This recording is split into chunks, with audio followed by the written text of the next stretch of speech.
कळवण तालुका हा आदिवासी बहुल भाग असल्यामुळे या तालुक्यात जवळपास सगळेच खेडेगावात व वाड्या वस्तीवर पाण्यावर डोंगऱ्या देव भाया मोठ्या उत्साहाने साजरे करण्यात निसर्ग अशा खुशीत राहून आदिवासी निसर्ग पूजा करत आले। म्हणून या आदिवासी भागात डोंगरा देव मान दिला जातो। प्रत्येक गावात प्रथेनुसार आदिवासी डोंगऱ्या देव हा वर्षातून 3 किंवा 5 वर्षांनी पाळतात। नियोजित वर्षाच्या मार्गशीर्ष महिन्याच्या अमावस्येला वर्षात 3 किंवा 5 वर्षांनी पाळतात। नियोजित वर्षाच्या मार्गशीर्ष महिन्याच्या अमावस्येला हे वर्ष सुरू होतं। उत्सव विशिष्ट म्हणजे या उत्सवाला गावातील आदिवासी कुटुंबातील एक सदस्य देवाचे कडक व्रत करतात। साधारण 15 दिवस पाळल्या जाणाऱ्या या व्रताला आदिवासी पलीकडे आठवड्याचे 10 दिवस पाळतात।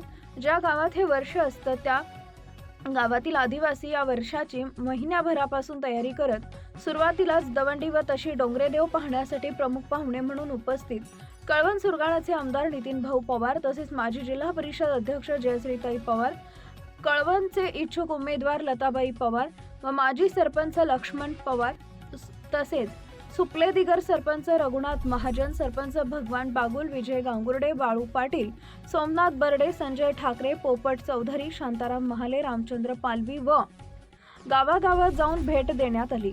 काठे दिगर, उंबरगव्हाण, बंदरपाडा, उंबरवेल, सुळे, लखाणी या गावांना भेट देण्यात आली।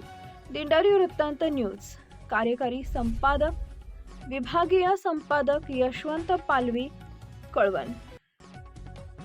आम्हाला आवडतं बहुलनवाला। या ठिकाणी देवाचे आशीर्वाद जे असतात त्या आशीर्वादानेच आपण खरं तर आपला प्रपंच चालवत असतो आणि आम्हालाही जी काम करायची शक्ती देतो देव। डोंगर माऊलीच्या आशीर्वादानेच आज नितीन भाऊंनी पण काम केलं आहे आणि आम्ही काम करतोय आणि त्यालाच वरती एटी पवार दादा पण काम करत आले। हा आशीर्वाद आहे आपल्या डोंगर माऊलींचा। म्हणून आज आपल्या तालुक्याचा खरं तर विकास झालेला आहे आणि आपला तालुका सुख समृद्ध झालेला आहे।